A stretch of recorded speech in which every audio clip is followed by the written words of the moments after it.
Good morning, class second. Today I will teach you in English topic gender. Gender का मतलब होता है लिंग. हिंदी में आप लिंग बदलो करते हैं, वही जेंडर इंग्लिश में. Almost all of the living and non-living things around us are classified into 3 genders. बच्चों, आप लोग जानते हैं हमारे आसपास कुछ लिविंग थिंग्स हैं और कुछ नॉन लिविंग थिंग्स हैं.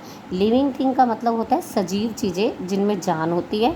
नॉन लिविंग थिंग्स यानी कि निर्जीव चीज़ें जिनमें जान नहीं होती, जैसे चेयर टेबल, ये बेजान होती हैं, तो इनको नॉन लिविंग थिंग बोलते हैं. तो us are classified into 3 genders. इनको 3 जेंडर्स में बांटा गया है, फेमिनिन, मैस्कुलिन एंड थर्ड है neutral. Living beings are usually classified as feminine and masculine. अब जितने भी लिविंग बींग्स यानी कि सजीव चीज़ें हैं बच्चों, उनको आम तौर पर 2 भागों में बांटा गया है. पहली है फेमिनिन. फेमिनिन मतलब फीमेल. मैस्कुलिन यानी कि मेल. अब फेमिनिन जो होता है ये स्त्रीलिंग को संबोधित करता है. जो भी आपको जो जैसे आपकी है गाय काऊ हो जाती है, ऐसे ही आप जो है आप बोल सकते हैं गर्ल है, वुमेन है, ये आपके फेमिनिन जेंडर हैं. ऐसे मैस्कुलिन यानी मेल. मेल जो हैं वो आपके उसमें पुरुषवाचक जो हैं उसको बोलते हैं मेल वाले जेंडर जो है मैस्कुलिन. जैसे आप बोल सकते हैं इसमें डॉग आ सकता है, मैन आ सकता है, तो ये सारे आपके मैस्कुलिन जेंडर हैं. Whereas non living being, अब जो नॉन लिविंग बींग्स हैं यानी बेजान चीज़ें हैं, उनको बिलोंग टू न्यूट्रल जेंडर. उनको न्यूट्रल जेंडर में रखा गया है. न्यूट्रल का मतलब होता है जिसमें मेल और फीमेल का चक्कर नहीं होता है. एग्जाम्पल यानी अब आगे देखिए उदाहरण इनके. मैस्कुलिन यानी कि मेल जेंडर और फेमिनिन यानी फीमेल जेंडर्स. जैसे लॉयन, तो लॉयन का फीमेल क्या होगा? Lioness. Actor, actress, boy, girl.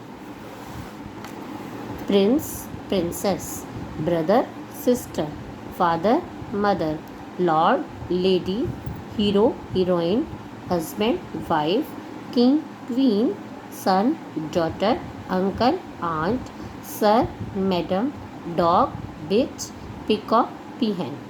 If the words does not denote something obviously masculine or feminine, then it is a common gender.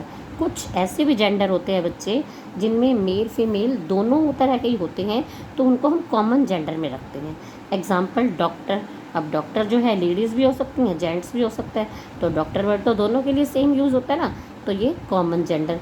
Teacher, आपके teacher ma'am भी होते हैं, सर भी होते हैं, तो दोनों को ही आप टीचर बोलते हैं. ऐसे ही पेरेंट्स, मम्मी हो या पापा हो, दोनों ही पेरेंट्स हैं, तो ये आपके common gender. The noun that is the name of any male person और animal is said to be of the masculine gender. जैसा कि मैंने पहले भी आपको क्लियर किया है, तो इसी तरह से जो भी आपके ऐसे नेमिंग वर्ड जो आपके मेल पर्सन या मेल एनिमल को शो करते हैं, उसको हम मैस्कुलिन जेंडर बोलते हैं. एग्जाम्पल बॉय मीन्स लड़का, मैन आदमी, अंकल यानी कि चाचा, और बुल यानी कि बैल. A noun that is the name of any female person or animal is said to be of the feminine gender. और जो भी फीमेल पर्सन को शो करेगा या फीमेल एनिमल को शो करेगा, उसको हम बोलेंगे फेमिनिन जेंडर.